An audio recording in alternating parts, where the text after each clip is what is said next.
जी, हुमायूं शाह साहब हैं पारा चिनार से। अस्सलाम वालेकुम शाह साहब। अस्सलामुअलैकुम सर। सबसे पहले थैंक यू वेरी मच मौका देने के लिए। नहीं सर, थैंक यू फॉर ये कॉलिंग। मेरे ख्याल है कि शायद बहुत कम हमें कॉल्स आती हैं पारा चिनार से। बिल्कुल आपकी सर। शायद दूसरी कॉल है दिस टाइम। जी नहीं सर, कभी कभार सिग्नल्स आ जाते हैं तो सर। अभी ओवर 140 डेज हो गए सर, जी 140 दिन से ऊपर आई हो नो। गए कि हम एक कैद में बंद है और एक जेल में बंद है। और अब तो उम्मीदें भी लोगों की टूट चुकी है, क्योंकि जिनके घरों में कैंसर या फिर किडनीज या फिर ब्लड प्रेशर या डायबिटीज के पेशेंट थे, वो या तो मर चुके हैं या फिर वो अपनी मौत का इंतजार कर रहे हैं। और इतनी बदकिस्मती है सर कि अगर कोई आवाज उठाए बिग सिटीज में हमारे लिए तो उसको एक सेक्टेरियन रंग दिया जाता है। और अगर हम न्यूज मीडिया आउटलेट्स को देखें तो वहाँ पे बड़े बड़े हेडिंग्स में आ जाता है कि it's a tribal dispute, tribal warfare. मतलब लोगों की एक किस्म की नैरेटिव बिल्डिंग हो रही है कि ये तो कबायली लोग हैं, जानवर किस्म के, बस लड़ते ही रहते हैं। लेकिन अनफॉर्चुनेटली सर, अब तो लोगों की उम्मीदें भी टूट चुकी है। हमें लग रहा है कि we have been abandoned by everybody, like around Pashtun है, शायद वो सेक्टेरियन इशू से they have abandoned us. Media का कुछ समझ नहीं आ रहा सर। 2 महीने हो गए जिस पीस एग्रीमेंट पे साइन कर लिया, despite all the threats around ISIS है, आईसिस केपी है, टीटीपी है, उसके बावजूद लोगों ने वो सारे मुतालबात मान लिए। लेकिन 2 महीने हो गए सर। अभी इस वक्त भी जो मैं आपसे बात कर रहा हूँ, उसी रोड पे जो ट्रक जलाए गए थे उनके लोगों को काट के मतलब लेके जाया जा रहा है।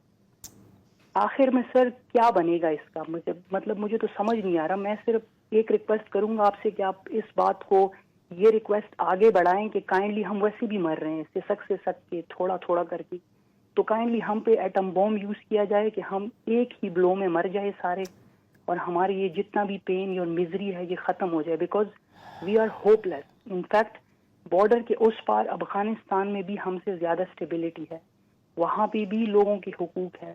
और हम तो ह्यूमन राइट्स भी नहीं मांग रहे, हम तो वाइल्ड लाइफ के राइट्स भी नहीं है। मतलब freedom to movement, freedom to food, वो भी नहीं है अब लोगों के पास। रमजान आ रहा है सामने, आखिर क्या बनेगा इसका। Thank you so much. शुक्रिया शुक्रिया आपकी कॉल। वेल, बहुत कुछ कहने को है और समझ नहीं आ रही कि हुमायूं साहब ने जो बात की उसका क्या जवाब दे। एक वक्फा लेते हैं, हम भी थोड़ी सी अपने ख्यालात को समेटते हैं और फिर भी राइट बैक। तो इससे पहले कि हम कराची और मुल्तान से कॉल लें, जरार ये जो अभी आखिरी कॉल आई पारा चिनार से, जी जी हमें बहुत कम कॉल्स आती हैं यहाँ से, और ये बात बिल्कुल सही है कि 140 दिन होने को आए हैं और वहां पे जिस कर्ब से लोग गुजर रहे हैं, मेरा नहीं ख्याल कि हमारे मीडिया पे वो रिफ्लेक्ट कर रहा है। वक्तन फवक्तन जरूर बात हुई है, मैं ये नहीं कहूंगा कि कोई बिल्कुल ब्लैकआउट है, लेकिन वो जो एक सेंस ऑफ अर्जेंसी होना चाहिए वो हमें नजर नहीं आता। जहां तक मीडिया की बात है तो उसमें वही टॉपिक सबसे ज्यादा छाया रहता है, पीटीआई वर्सेस गवर्नमेंट। और ये इतने सारे जो लाखों लोग वहां पे मैसूर होकर रह गए हैं, और इनकी ये बात कि लोग बीमार हैं, किसी का इलाज होना है, वो ना आ सकते हैं, ना जा सकते हैं, ना खुराक आ रही है, तो उस पर हमले हो रहे हैं। और हमने 2-4 दिन पहले जब अपने प्रोग्राम में इस पर बात की तो पेशावर के हमारे ब्यूरो चीफ ने हमें बताया कि गवर्नमेंट ने इस दफा बिल्कुल सीरियसली तहिया किया हुआ है कि वो छोड़ेंगे नहीं दहशतगर्दों को, और मिलिट्री ऑपरेशन मजीद तेज किया जाएगा।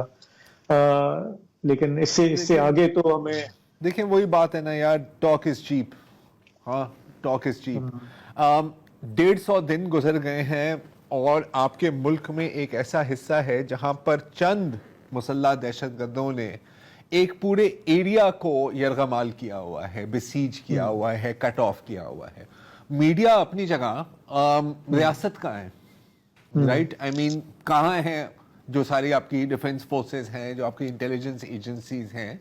यकीनन कैपेबिलिटी तो है, लेकिन हम देख रहे हैं कि अभी तक वहां पर अटैक्स हो रहे हैं, सिक्योरिटी फोर्सेस पर अटैक्स हो रहे हैं। अब हम जानते हैं कि जाहिर है कि जैसे हुमायूं साहब ने भी बोला, आईएसकेपी है, टीटीपी है, एक पूरा अल्फाबेट सूप है मिलिटेंट ग्रुप्स का। लेकिन something has to be done. और बिल्कुल, आई मीन मीटिंग्स होती हैं, मुआहदे होते हैं, एपीसीज होती हैं, लेकिन एक्शन इज नीडेड। अब वो जितनी भी आपको हाई लेवल का ऑपरेशन करना पड़े, और इसके अलावा तो कोई, मेरा नहीं ख्याल कि कोई और चारा है आपके पास, और जितने भी आपको वसाइल हाँ। इस्तेमाल करने हैं आपको करना चाहिए, या बिकॉज दिस वो इज, करें, वो इट इज वो अपने ह्यूमैनिटेरियन क्राइसिस भी है और एक नेशनल सिक्योरिटी क्राइसिस भी है। आपका मुल्क का एक हिस्सा हाँ। है जिसको टेररिस्ट ने मतलब कट ऑफ किया हुआ है यार। अब इससे ज्यादा मैं क्या कह सकता हूँ।